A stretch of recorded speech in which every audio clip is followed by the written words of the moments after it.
ತಿರುಪತಿ ತಿಮ್ಮಪ್ಪನ ಲಡ್ಡು ವಿಚಾರಕ್ಕೆ ಸಂಬಂಧಪಟ್ಟಂತೆ ದೇಶದಾದ್ಯಂತ ದೊಡ್ಡ ಮಟ್ಟದ ಆಕ್ರೋಶ ವ್ಯಕ್ತವಾಗ್ತಾ ಇದೆ. ಕಾರಣ ಪ್ರಾಣಿಗಳ ಕೊಬ್ಬು ಅದರಲ್ಲಿ ಬಳಕೆ ಆಗಿದೆ ಅನ್ನುವಂತಹ ವಿಚಾರಕ್ಕೆ ಸಂಬಂಧಪಟ್ಟಂತೆ ಈಗ ತಿರುಪತಿ ತಿಮ್ಮಪ್ಪನ ಸನ್ನಿಧಾನದಲ್ಲಿ ಹಾಗಾದ್ರೆ ಭಕ್ತಾದಿಗಳ ಸಂಖ್ಯೆ ಕಡಿಮೆ ಆಗಿದೆ ಅಂತ ನೀವು ಪ್ರಶ್ನೆ ಮಾಡಿದ್ರೆ ಇಲ್ಲ, ಅತಿ ಹೆಚ್ಚಿನ ಸಂಖ್ಯೆಯಲ್ಲೇ ಭಕ್ತಾದಿಗಳು ಆಗಮಿಸ್ತಾ ಇದ್ದಾರೆ. ಕಾರಣ ವೀಕೆಂಡ್, ಮತ್ತೊಂದು ಕಡೆ ತಮಿಳುನಾಡಿನಲ್ಲಿ ಶ್ರಾವಣ ಮಾಸ ಈಗ, ಹಾಗಾಗಿ ಭಕ್ತಾದಿಗಳ ಸಂಖ್ಯೆ ಕೂಡ ಹೆಚ್ಚಳ ಆಗಿದೆ.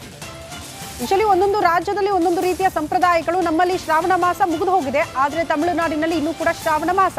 ಹಾಗಾಗಿ ಶ್ರಾವಣ ಮಾಸದಲ್ಲಿ ದೇವರ ದರ್ಶನ ಪಡೆಯೋ ಭಕ್ತಾದಿಗಳು ಅತಿ ಹೆಚ್ಚಿನ ಸಂಖ್ಯೆಯಲ್ಲಿರೋದ್ರಿಂದ ತಿರುಪತಿ ತಿಮ್ಮಪ್ಪನ ಸನ್ನಿಧಾನದಲ್ಲೂ ಕೂಡ ಅತಿ ಹೆಚ್ಚಿನ ಭಕ್ತಾದಿಗಳು ಕಾಣಿಸ್ತಿದ್ದಾರೆ.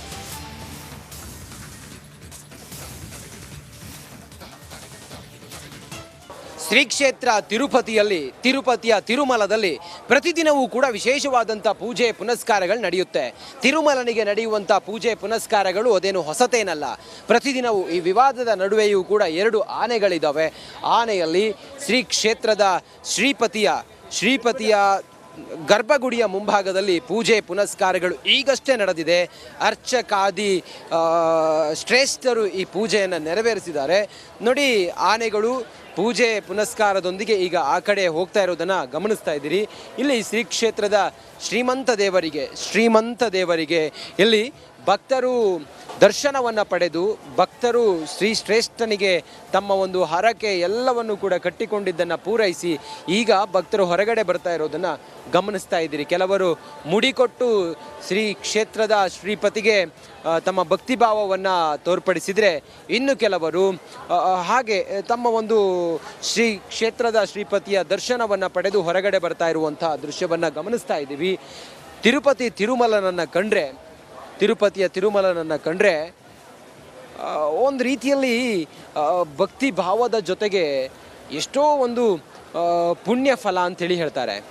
ಅಂಥ ಶ್ರೀಪತಿ ಇರುವಂಥ ಗರ್ಭಗುಡಿಯ ಒಳಗಡೆ ಅಧಿಪತಿಯನ್ನು ನೋಡೋದಕ್ಕೆ ಒಂದು ಕಡೆಯಲ್ಲಿ ಜನ ಹೋಗ್ತಾ ಇದ್ದರೆ, ಮತ್ತೊಂದು ಕಡೆಯಲ್ಲಿ ಜನರು ಬರ್ತಾ ಇದ್ದಾರೆ. ಆ ಮೂಲಕ ಅರ್ಚಕಾದಿ ಶ್ರೇಷ್ಠರು ಅಲ್ಲಿ ಹೋಗುವ ಮಾರ್ಗದಲ್ಲಿ ಯಾವುದೇ ಗೊಂದಲಗಳಾಗದಂತೆ ಎಲ್ಲರನ್ನು ಕೂಡ ಒಳಗಡೆ ಬಿಡ್ತಾ ಇರುವಂಥ ದೃಶ್ಯವನ್ನು ಕೂಡ ಗಮನಿಸ್ತಾ ಇದ್ದೀರಿ. ಇಲ್ಲಿದ್ದಂಥ ಸಿಬ್ಬಂದಿ ಎಲ್ಲರನ್ನು ಕೂಡ ನಿಭಾಯಿಸ್ತಿರೋದನ್ನು ಕೂಡ ಗಮನಿಸ್ತಾ ಇದ್ದೀರಿ. ಇದು ಈ ವಿವಾದದ ನಡುವೆಯೂ ಕೂಡ, ಈ ಲಡ್ಡು ವಿವಾದದ ನಡುವೆಯೂ ಕೂಡ ಶ್ರೀ ಕ್ಷೇತ್ರಕ್ಕೆ ಜನಸಾಗರ ಅದು ಪ್ರತಿದಿನವೂ ಕೂಡ ಹರಿದು ಬರುತ್ತೆ. ಕೋಟ್ಯಾಂತರ ಭಕ್ತರು ಬರ್ತಾರೆ, ದೇಶದ ಮೂಲೆ ಮೂಲೆಯಿಂದ ಬರ್ತದೆ. ನಮ್ಮ ರಾಜ್ಯದ ಕರ್ನಾಟಕದಿಂದಲೂ ಕೂಡ ಜನ ಬಂದು ತಿರುಮಲನ ದರ್ಶನವನ್ನು ಮಾಡಿ ಹೋಗ್ತಾರೆ. ಪ್ರತಿದಿನವೂ ಕೂಡ ನಡೆಯುವಂಥ ವಿಶೇಷ ಪೂಜೆಗಳು ಕೂಡ ಬಹಳ ವಿಜೃಂಭಣೆಯಿಂದ ನಡೀತಾ ಇದೆ. ಕ್ಯಾಮ್ರಾ ಪರ್ಸನ್ ಲಕ್ಷ್ಮಿ ಜೊತೆ ನಾನು ರಂಜಿತ್ ಸೂರ್ಯ, ರಿಪಬ್ಲಿಕ್ ಕನ್ನಡ, ತಿರುಪತಿ.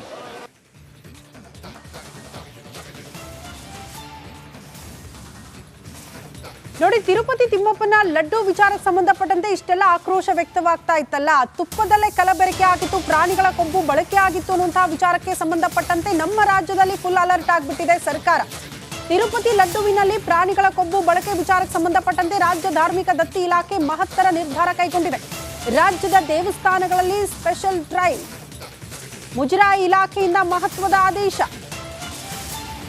ಮುಜರಾಯಿ ವ್ಯಾಪ್ತಿಯ ದೇವಸ್ಥಾನಗಳ ಪ್ರಸಾದ ಪರಿಶೀಲನೆ ಮಾಡುವುದಕ್ಕೆ ಮುಂದಾಗಿದ್ದಾರೆ. ಪ್ರತಿ 3 ತಿಂಗಳಿಗೊಮ್ಮೆ ಈ ಸ್ಪೆಷಲ್ ಡ್ರೈವ್ ನಡೆಯುತ್ತೆ ಅನ್ನೋದ್ರ ಬಗ್ಗೆ ಮಾಹಿತಿ ಸಿಗ್ತಾ ಇದೆ. ಹಲವಾರು ದೇವಸ್ಥಾನಗಳಲ್ಲಿ ನಮ್ಮಲ್ಲಿ ಒಟ್ಟು 205 ಗುರುಪೀಠ ಟೆಂಪಲ್ಗಳಿದೆ. ಹಲವಾರು ದೇವಸ್ಥಾನಗಳಲ್ಲಿ ಲಾಡುವನ್ನು ಕೊಡಲಾಗ್ತಿದೆ, ಸಿಹಿ ಪೊಂಗಲನ್ನು ಕೊಡಲಾಗ್ತಿದೆ ಮತ್ತು ವಿವಿಧ ರೀತಿಯಾದಂತಹ ಪ್ರಸಾದವನ್ನು ಕೂಡ ಕೊಡಲಾಗ್ತದೆ. ಇಲ್ಲಿ ನಾವು ತುಪ್ಪವನ್ನು ಉಪಯೋಗಿಸಬೇಕಾದ್ರೆ ನಂದಿನಿ ತುಪ್ಪವನ್ನೇ ಉಪಯೋಗಿಸಬೇಕು ಅಂತ ಸೂಚನೆಯನ್ನು ಕೊಟ್ಟಿದ್ದೇವೆ. ಮತ್ತು ಇಲ್ಲಿ ನಾವು ದಾಸೋಹವನ್ನು ಕೊಡ್ತಾ ಇದ್ದೇವೆ. ಆ ಸಂದರ್ಭದಲ್ಲೂ ಕೂಡ ಪರಿಶುದ್ಧವಾದ ಪದಾರ್ಥಗಳನ್ನೇ ಉಪಯೋಗಿಸ್ಕೊಳ್ಬೇಕು ಮತ್ತು ನಂದಿನಿ ತುಪ್ಪ ಉಪಯೋಗಿಸುವ ಸಂದರ್ಭದಲ್ಲಿ ಅದನ್ನೇ ಉಪಯೋಗಿಸ್ಕೊಳ್ಬೇಕು ಅಂತಲೂ ಕೂಡ ಗಲಭೆ ಕೇಸ್ನಲ್ಲಿ 17ನೇ ಆರೋಪಿಯಾಗಿ ಜೈಲು ಸೇರಿದ್ರು. ನ್ಯಾಯಾಲಯದ ಅನುಮತಿಯಂತೆ ಇವತ್ತು ಅವರನ್ನು ಪೊಲೀಸ್ ಬಂದೋಬಸ್ತ್ನಲ್ಲಿ ಗ್ರಾಮಕ್ಕೆ ಕರ್ಕೊಬರಲಾಗಿತ್ತು. ಜೊತೆಗೆ ಅಂತ್ಯ ಸಂಸ್ಕಾರದಲ್ಲಿ ಭಾಗಿಯಾಗಿದ್ದಾರೆ. ಇನ್ನು ಊರು ಬಿಟ್ಟಿರುವಂಥ ಬಹುತೇಕ ಜನ ಯಾರು ಕೂಡ ಇವತ್ತು ಆತನ ಸ್ನೇಹಿತನ ಅಂತ್ಯ ಸಂಸ್ಕಾರ ಕೂಡ ಬರೋದಕ್ಕೆ ಆಗಿಲ್ಲ. ಪೊಲೀಸರ ಭಯದಿಂದ ಅವರು ಇನ್ನೂ ಕೂಡ ಊರಿಗೆ ಮರಳುತ್ತಾ ಇಲ್ಲ. ಅಂದರೆ ಆತನ ಸಾವಿನ ಒಂದು ದುಃಖ ಇನ್ನೊಂದು ಕಡೆ ಆದರೆ, ಮತ್ತೊಂದು ಕಡೆ ಸಾವನ್ನಪ್ಪಿರುವ ಅಥವಾ ತನ್ನ ಸ್ನೇಹಿತನನ್ನು ನೋಡೋದಕ್ಕಾಗಿಲ್ವಲ್ಲ ಅನ್ನೋ ಒಂದು ಚಿಂತೆ ದುಃಖ ಅವರ ಸ್ನೇಹಿತರಲ್ಲಿ ಆವರಿಸಿರುವಂಥದ್ದು. ಈಗಲೂ ಕೂಡ ಗ್ರಾಮದಲ್ಲಿ ನೀರವ ಮೌನ ಆವರಿಸಿರುವಂಥದ್ದು. ಮತ್ತೊಂದೆಡೆ ಇವತ್ತು ನಿಖಿಲ್ ಕುಮಾರಸ್ವಾಮಿ ಗ್ರಾಮಕ್ಕೆ ಭೇಟಿ ನೀಡಿ ಮೃತ ಕಿರಣ್ ಅಂತ್ಯ ಸಂಸ್ಕಾರ ಅಂದರೆ ಮೃತದೇಹವನ್ನು ದರ್ಶನ ಮಾಡಿದ್ರು. ಜೊತೆಗೆ ಈ ಸಂದರ್ಭದಲ್ಲಿ ಕುಟುಂಬಸ್ಥರಿಗೆ ಸಾಂತ್ವನ ಹೇಳಿ ವೈಯಕ್ತಿಕವಾಗಿ ಒಂದಷ್ಟು ಆರ್ಥಿಕ ನೆರವನ್ನು ನೀಡಿದ್ರು. ಇಡೀ ಕುಟುಂಬ ಕಣ್ಣೀರಿನಲ್ಲಿ ಮುಳುಗಿದೆ. ಆ ಕುಟುಂಬ ಮಾತ್ರ ಅಲ್ಲ, ಇಡೀ ಗ್ರಾಮವೇ ಆಕ್ರಂದನದಲ್ಲಿ ಮುಳುಗಿರುವಂಥದ್ದು. ಶ್ರುತಿ. ಓಕೆ ಅನಂತ್, ಧನ್ಯವಾದಗಳು ತಮ್ಮೆಲ್ಲ ಮಾಹಿತಿಗೆ.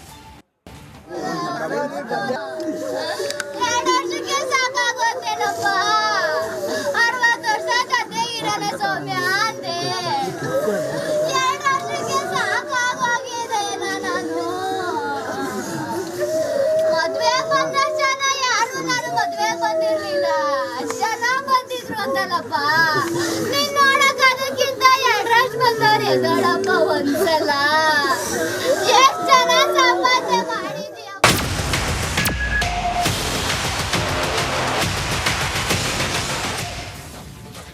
ಒಂದು ದೇಹ 60 ಪೀಸ್ ಮಾಡಿ ಫ್ರಿಡ್ಜ್ ಅಲ್ಲಿ ಇಟ್ಟಿದ್ದಂತಹ ಕಿರಾತಕ ಯಾರು ಅನ್ನುವಂತಹ ಪತ್ತೆಗೆ ಒಂದ್ ಕಡೆ ಪೊಲೀಸರು ತನಿಖೆಯನ್ನ ಚುರುಕುಗೊಳಿಸಿದ್ರೆ, ಮತ್ತೊಂದು ಕಡೆ ಆ ಮಹಾಲಕ್ಷ್ಮಿ ಮೃತದೇಹವನ್ನ ಅಂದ್ರೆ ತುಂಡು ತುಂಡಾಗಿದ್ದಂತಹ ಆಕೆಯ ದೇಹವನ್ನ ಕೆಲವೇ ಕ್ಷಣಗಳಲ್ಲಿ ಮರಣೋತ್ತರ ಪರೀಕ್ಷೆಗೆ ಕಳುಹಿಸಲಾಗುತ್ತೆ ಅನ್ನೋದರ ಡೀಟೇಲ್ಸ್ ಸಿಗ್ತಾ ಇದೆ. ಆ ಪ್ರಕ್ರಿಯೆ ಆರಂಭ ಆಗುತ್ತೆ. ಪ್ರಕ್ರಿಯೆ ಮುಕ್ತಾಯ ಆದ ಬಳಿಕ ಅವರ ಕುಟುಂಬಸ್ಥರಿಗೆ ಹಸ್ತಾಂತರ ಪ್ರಕ್ರಿಯೆ ಕೂಡ ಆಗುತ್ತೆ ಅನ್ನೋದರ ಡೀಟೇಲ್ಸ್ ಸಿಗ್ತಾ ಇದೆ. ತಲೆ ಭಾಗಕ್ಕೆ ಯಾವುದೇ ಹಾನಿಯಾಗಿಲ್ಲ. ರಿಪಬ್ಲಿಕಾಣಗೆ ಶವಾಗಾರದ ಸಿಬ್ಬಂದಿ ಹೇಳಿಕೆ ಕೊಡ್ತಿದ್ದಾರೆ. ಮರಣೋತ್ತರ ಪರೀಕ್ಷೆಯ ಸಂದರ್ಭದಲ್ಲಿ ಏನೆಲ್ಲ ಆಗ್ತಾ ಇದೆ ಅನ್ನೋದ್ರ ಬಗ್ಗೆ ಮಾಹಿತಿನ ನಿಮ್ಮ ಮುಂದೆ ಇಡ್ತಾ ಇದೀವಿ. ಬೌರಿಂಗ್ ಆಸ್ಪತ್ರೆಯಲ್ಲಿ ಪೋಸ್ಟ್ ಮಾರ್ಟಮ್ ನಡೆಯುತ್ತೆ. ಬಟ್ ತಲೆ ಭಾಗಕ್ಕೆ ಯಾವುದೇ ರೀತಿಯ ಪೆಟ್ಟಾಗಿಲ್ಲ ಅನ್ನುವಂಥದ್ದು ಅಲ್ಲಿನ ಶವಾಗಾರದ ಸಿಬ್ಬಂದಿ ಮಾಹಿತಿ ಕೊಟ್ಟಿದ್ದಾರೆ ರಿಪಬ್ಲಿಕಾಣಗೆ. ದೇಹ ಮಾತ್ರ ಛಿದ್ರ ಕಾರಣ ತುಂಡು ತುಂಡಾಗಿ ಕತ್ತರಿಸಿ ಫ್ರಿಡ್ಜ್ ಅಲ್ಲಿ ಇಟ್ಟಿದ್ದ. ಹಾಗಾಗಿ ಈಗ ಮರಣೋತ್ತರ ಪರೀಕ್ಷೆ ಕೂಡ ಅಷ್ಟು ಈಸಿ ಇಲ್ಲ, ಸವಾಲಿದೆ. ಆ ಸವಾಲನ್ನ ಫೇಸ್ ಮಾಡಬೇಕಾಗಿದೆ ಅಧಿಕಾರಿಗಳು. ಈ ಬಗ್ಗೆ ಮತ್ತಷ್ಟು ಡೀಟೇಲ್ಸ್ ಅನ್ನ ಕೊಡ್ತಾ ಹೋಗ್ತಾರೆ ನಮ್ಮ ಪ್ರತಿನಿಧಿ ಸವಿತಾ. ನೇರ ಸಂಪರ್ಕದಲ್ಲಿ ಜಾಯಿನ್ ಆಗ್ತಿದ್ದಾರೆ. ಸವಿತಾ, ಎಷ್ಟೊತ್ತಿಗೆ ಮರಣೋತ್ತರ ಪರೀಕ್ಷೆ ಆಗಬಹುದು? ಎಷ್ಟೊತ್ತಿಗೆ ಪ್ರಕ್ರಿಯೆ ಆರಂಭ ಆಗುತ್ತೆ? ಏನೆಲ್ಲ ಸವಾಲುಗಳಿದೆ ಅಂತೆ? ಶವಾಗಾರದ ಸಿಬ್ಬಂದಿ ಮಾತನಾಡಿಸಿದಂತ ಸಂದರ್ಭದಲ್ಲಿ ಏನ್ ಹೇಳಿದ್ರು?